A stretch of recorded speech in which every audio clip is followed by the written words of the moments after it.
노후 준비 안 하면 10년 후 끔찍한 현실이 기다립니다. 안녕하세요, 여러분. 혹시 이런 생각 해보신 적 있으세요? 아직 퇴직하려면 시간이 남았으니까 노후 준비는 나중에 해도 되겠지? 연금 받으면 어느 정도 생활할 수 있겠지? 돈이야, 그때 가서 벌면 되지 않을까?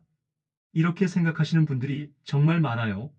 하지만 막상 퇴직 후 10년이 지나고 나면 생각보다 훨씬 더 심각한 현실이 기다리고 있을 수도 있습니다.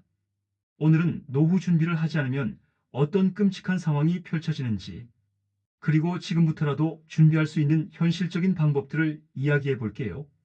실제 사례도 들어드릴 테니까 나는 아직 괜찮겠지? 하고 방심하고 계신 분들도 한번 진지하게 들어보셨으면 좋겠습니다.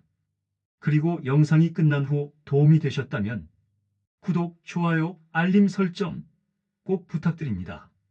그럼 지금부터 시작해 볼까요? 첫째, 퇴직 후 10년 통장 잔고가 바닥나는 현실. 퇴직금이랑 연금으로 살면 되지 않나? 나는 크게 돈 쓸 일도 없고 검소하게 살면 괜찮을 거야. 하지만 현실은 전혀 다릅니다. 예를 들면 퇴직금이 10년을 못 버틴다. 60대 초반에 퇴직한 김 씨는 퇴직금으로 약 1억 원을 받았어요. 이 정도면 10년은 문제 없겠지 라고 생각했죠. 그런데 5년 만에 퇴직금의 절반이 사라졌습니다. 생활비, 병원비, 자녀 결혼 지원금 등으로 돈이 생각보다 빨리 줄어들었어요. 그리고 10년이 지나자 통장 잔고는 거의 바닥이 났습니다. 이제는 국민연금 외에는 수입이 없고 매달 빠듯하게 살아가야 하는 상황이 됐어요. 또 다른 예를 들자면 생활비 절약해도 답이 없다. 50대 후반에 퇴직한 이 씨는 나는 큰돈 안 쓰고 소박하게 살 거야 라고 다짐했어요. 그래서 외식도 줄이고 마트에서도 세일하는 것만 사면서 가능한 한 절약하며 살았어요. 그런데 65세가 되자 예상치 못한 일이 터졌습니다. 오래된 아파트에 수리비만 3천만 원이 들었어요. 냉장고가 고장나서 새로 사야 했고 차도 오래돼서 유지비가 많이 들었어요. 아끼고 아껴도 갑자기 큰돈이 나갈 일이 계속 생기면서 결국 생활비가 부족해졌어요. 해결책으로는 생활비가 고정적으로 들어오는 구조를 만들자. 퇴직 전부터 월 300만 원 이상의 수익이 나오는 구조를 만들어야 합니다. 온라인 창업, 부업, 재테크 등 다양한 방법을 활용해 고정적인 현금 흐름을 확보하세요. 퇴직금을 쉽게 쓰지 말고 투자로 불려야 합니다. 단순히 저축하는 것이 아니라 배당주, ETF, 부동산 투자 같은 안전한 수익 모델을 만들어야 합니다. 둘째, 아프면 끝장. 병원비 때문에 생활이 무너지는 현실. 나는 건강하니까 괜찮아. 운동도 하고 있으니까 문제 없어. 하지만 건강은 예고 없이 무너질 수 있습니다. 그리고 건강을 잃으면 돈도 잃고 인간관계도 끊어지고 삶의 질이 급격히 떨어져요. 예를 들면 병원비 부담으로 생활이 망가지는 경우 60대 후반의 박 씨는 평소 건강을 잘 챙기는 사람이었어요. 하지만 어느 날 갑자기 심장 수술이 필요하다는 진단을 받았습니다. 수술비와 입원비를 포함해 한 번에 3천만 원 넘는 돈이 필요했어요. 퇴직 후 남아있던 돈으로 겨우 수술을 받았지만 그 이후에는 병원비 부담이 커지면서 생활 자체가 힘들어졌어요. 그나마 있는 돈을 병원비로 다 써버리면서 생활비는 빠듯해지고 식비까지 줄여야 하는 상황이 됐어요. 또 다른 예를 들자면 보험을 준비하지 않아서 후회하는 경우 70대 김 씨는 퇴직 후 허리 디스크가 심해졌어요. 수술은 안 해도 되지만 물리치료와 재활치료를 꾸준히 받아야 했죠. 한 달에 병원비만 50만 원에서 60만 원이 나가면서 기본 생활비도 점점 부족해졌어요. 결국 병원비를 줄이려고 치료를 포기했는데 상태가 더 악화되면서 나중에는 더 큰 병원비를 감당해야 했어요. 해결책으로는 의료비 대비책을 철저히 세우자. 퇴직 전부터 건강보험과 실손보험을 꼭 준비해야 합니다. 미리 가입해두면 나이가 들어도 의료비 부담을 줄일 수 있어요. 퇴직 후에도 지속적인 수입을 만들어야 병원비를 감당할 수 있습니다. 건강이 나빠지기 전에 소규모 사업, 온라인 강의, 블로그 운영 같은 비대면 수익 모델을 만들어야 합니다. 셋째, 일하고 싶어도 일할 곳이 없는 현실. 나중에 돈이 필요하면 다시 일하면 되지 않을까? 내가 아직 건강한데 무슨 걱정이야? 퇴직 후 다시 일자리를 구하는 건 생각보다 훨씬 어렵습니다. 예를 들면 경비 일자리도 경쟁이 치열하다. 60대 초반에 퇴직한 최 씨는 퇴직 후 몇 년은 잘 지냈어요. 그런데 65세가 되자 돈이 부족해지면서 뭔가 일이라도 해야겠다 생각했죠. 하지만 막상 일자리를 구하려니 나이 제한이 있는 곳이 많았어요. 결국 선택할 수 있는 일은 택배 상하차, 마트 진열, 경비일 같은 육체 노동뿐이었어요. 그런데 이마저도 경쟁이 너무 치열해서 구하기 어려웠어요.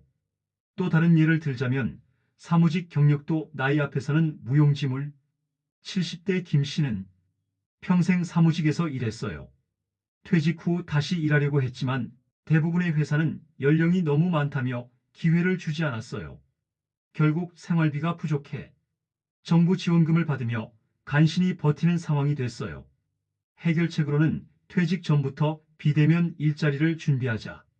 나이 들어도 할 수 있는 온라인 기반 수익 모델을 만들어야 합니다. 예를 들어 유튜브, 블로그, 온라인 강의, 스마트 스토어 등이 있어요. 노후에도 경쟁력이 있는 기술을 배워야 합니다. 퇴직 전부터 IT, 코딩, 디자인, 번역 같은 재택근무 가능한 기술을 익혀두세요. 넷째, 자식이 부모를 책임지는 시대는 끝났다.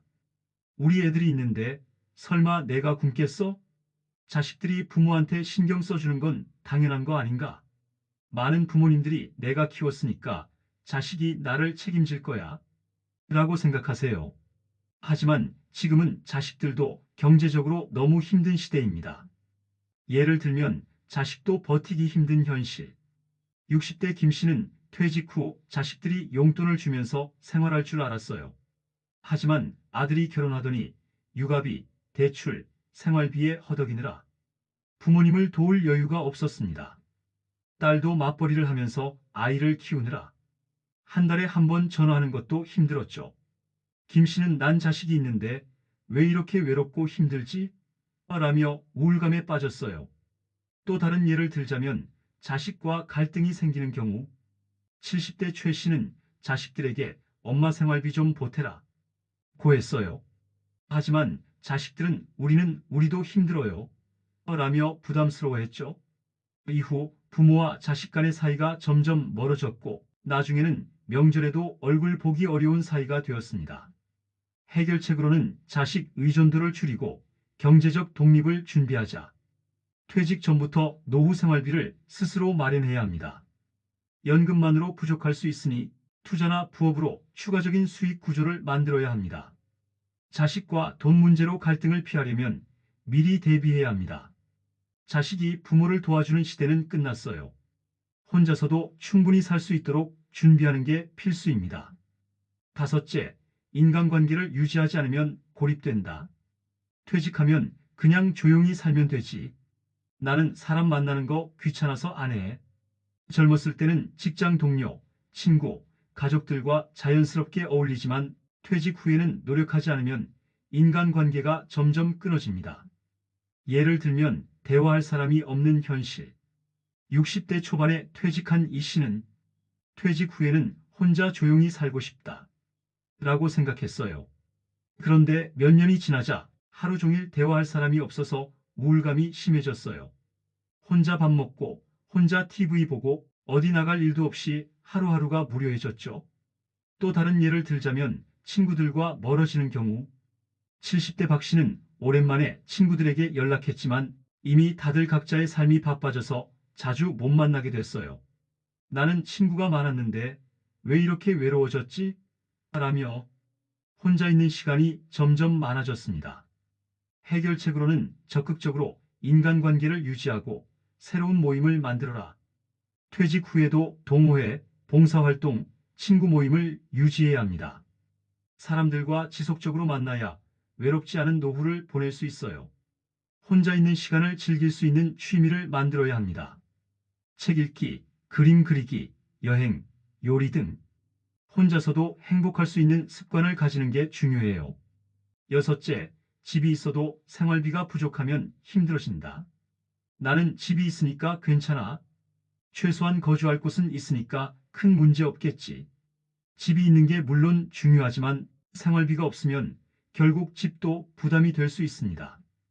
예를 들면 집값이 떨어지는 경우 60대 최 씨는 집값은 오를 거야 라고 믿고 있었어요. 하지만 지역 경제가 침체되면서 집값이 30% 넘게 하락했습니다. 집을 팔아도 생활비로 충분하지 않아서 결국 작은 원룸으로 이사를 가야 했어요. 또 다른 예를 들자면 유지비가 부담이 되는 경우 70대 김 씨는 집을 유지하는 데 드는 비용이 너무 컸어요. 관리비, 공과금, 수도세, 유지보수 비용이 생각보다 많이 나와서 생활이 어려워졌어요. 해결책으로는 집이 아닌 생활비를 먼저 확보하라. 주택연금, 월세 수익 등을 활용해 생활비를 만들어야 합니다. 집이 있어도 현금 흐름이 없으면 노후 생활이 어려울 수 있어요. 부동산 시장 변동성을 고려해 현실적인 자산 배분을 해야 합니다. 집을 팔아 더 작은 곳으로 이사하고 그 차익을 생활비로 활용하는 것도 방법입니다. 일곱째, 건강을 잃으면 모든 걸 잃는다. 나는 아직 건강하니까 괜찮아. 운동도 하고 있으니까 문제 없어. 예를 들면 작은 질병이 큰 문제가 되는 경우 60대 김 씨는 건강검진을 미루다가 당뇨 합병증이 생겼어요. 혈당 조절이 어려워지면서 병원비가 급증했고 이로 인해 생활비가 빠듯해졌습니다. 또 다른 예를 들자면 사고로 인해 갑자기 몸이 불편해지는 경우 70대 박 씨는 계단에서 넘어져 고관절 골절로 수술을 받았어요. 그 후로 거동이 불편해지면서 일상생활이 힘들어졌습니다. 해결책으로는 건강관리를 최우선으로 하라. 정기적으로 건강검진을 받고 예방관리를 철저히 해야 합니다. 운동, 식단 조절, 충분한 휴식을 통해 건강을 유지해야 합니다. 여덟째, 돈만 있다고 행복한 게 아니다. 돈만 많으면 행복할 거야. 연금 많이 받으면 문제 없겠지. 예를 들면 노후의 무료함을 느끼는 경우 60대 김 씨는 충분한 노후 자금을 준비했지만 매일 TV만 보면서 무료한 생활을 했어요. 또 다른 예를 들자면 돈이 많아도 행복하지 않은 경우 70대 최 씨는 돈은 많았지만 외롭고 우울한 생활을 하고 있었습니다. 해결책으로는 삶을 즐길 수 있는 취미를 만들어라. 돈이 아닌 삶의 질을 높이는 것이 중요합니다. 여행, 취미, 봉사활동 등을 통해 의미 있는 삶을 만들어야 합니다. 아홉째, 배우자가 먼저 떠났을 때 대비하지 않으면 고립된다. 우리 부부는 항상 함께 할 거야. 나는 남편 안에 있어서 외롭지 않을 거야. 하지만 노후에는 한 명이 먼저 세상을 떠나는 경우가 많아요. 그 후에는 갑자기 극심한 외로움과 생활의 변화를 겪게 될 수 있습니다. 예를 들면 배우자가 떠난 후 모든 것이 달라진다. 70대 김 씨는 평생 남편과 함께 살았어요. 그런데 남편이 갑자기 병으로 세상을 떠났고 김 씨는 혼자 남겨졌어요. 그동안 남편이 모든 경제적인 일을 처리했기 때문에 김 씨는 은행 업무, 연금 수령, 세금 문제까지 혼자 해결해야 했어요. 하지만 이런 것들을 한 번도 해본 적이 없어서 너무 막막했고 결국 주변 사람들에게 계속 도움을 요청해야 했어요. 또 다른 예를 들자면 배우자가 떠난 후 극심한 외로움이 찾아온다. 60대 이 씨는 남편과 모든 시간을 함께 보냈어요. 친구도 거의 없었고 남편이 세상 전부였죠. 그런데 남편이 먼저 떠난 후 하루 종일 혼자 있는 시간이 길어지면서 심한 우울증이 찾아왔어요. TV를 틀어놔도 카페에 가도 아무도 이야기할 사람이 없어서 극심한 외로움을 느꼈어요. 해결책으로는 배우자가 떠나도 안정적인 삶을 살 수 있도록 준비하자. 경제적으로 독립할 수 있도록 금융 지식을 익혀야 합니다. 연금, 세금, 투자, 은행 업무 등을 배우자가 있을 때부터 직접 다뤄보는 것이 중요합니다. 배우자 외에도 친한 친구와 사회적 관계를 만들어야 합니다. 남편과 아내가 전부가 아니라 가까운 친구, 이웃, 모임 등 인간관계를 넓혀야 해요. 혼자서도 즐길 수 있는 취미를 만들어야 합니다. 배우자가 떠난 후에도 혼자 여행을 가고 새로운 취미를 배우는 습관을 들여야 인생이 무너지지 않습니다. 열째, 노후 준비는 빠르면 빠를수록 좋다. 나중에 준비해도 되겠지. 아직 시간 많으니까 천천히 해도 돼. 하지만 노후 준비는 미리 할수록 유리합니다. 조금씩이라도 미리 준비하면 나중에 훨씬 여유로운 노후를 보낼 수 있어요. 예를 들면 30대부터 준비한 사람과 50대에 시작한 사람의 차이. 50대 후반의 정신은 젊을 때 돈 모을 필요 없어 나중에 벌면 되지 라고 생각했어요. 그러다가 50대 중반에 갑자기 퇴직하게 됐고 그때부터 급하게 노후 준비를 시작했어요. 하지만 투자를 시작하기에는 너무 늦었고 저축도 많지 않아서 선택할 수 있는 게 많지 않았어요. 반면 30대부터 노후 준비를 한 이 씨는 퇴직 전에 이미 월세 수입과 배당 수입을 만들었고 퇴직 후에도 여유로운 생활을 하고 있습니다. 또 다른 예를 들자면 퇴직 후 노후 자금을 마련하려면 너무 늦다. 60대 박 씨는 퇴직 후에도 몇 년은 괜찮겠지 라고 생각했어요. 하지만 퇴직 후 5년이 지나자 생활비가 부족해졌고 그제야 부업을 찾아보려고 했어요. 하지만 나이 때문에 일자리를 구하기 어려웠고 결국 정부 지원금을 받으며 겨우 생활하는 상황이 됐어요. 해결책으로는 하루라도 빨리 노후 준비를 시작하라. 조금씩이라도 꾸준히 저축하고 투자하는 습관을 들이세요. 20대, 30대부터 시작하면 가장 좋고 40대, 50대라도 늦지 않았으니 지금부터라도 시작해야 합니다. 퇴직 전에 월 300만 원 이상의 고정 수입을 만들 계획을 세워야 합니다. 부동산 투자, 배당주 투자, 온라인 창업 등 노후에도 돈이 들어올 수 있는 시스템을 만들어야 합니다. 퇴직 후 일할 수 있는 기술을 익혀두세요. 블로그, 유튜브, 재택근무, 코딩, 디자인, 강의 등 나이 들어도 할 수 있는 수익 창출 방법을 익혀야 합니다. 여러분, 노후 준비는 절대 미룰 일이 아닙니다. 나는 괜찮겠지 하고 방심했다가는 10년 후 정말 후회할 수도 있어요. 지금까지 이야기한 노후를 망치는 10가지 현실을 잘 기억하고 오늘부터라도 차근차근 준비해 보세요. 노후 준비를 늦게 하면 선택지가 줄어듭니다. 지금부터라도 꾸준히 준비하면 여유로운 노후를 보낼 수 있습니다. 이 영상이 도움이 되셨다면 구독, 좋아요, 알림 설정 꼭 부탁드립니다. 여러분의 건강하고 행복한 노후를 응원합니다. 그럼 다음 영상에서 또 만나요. 행복한 하루 보내세요.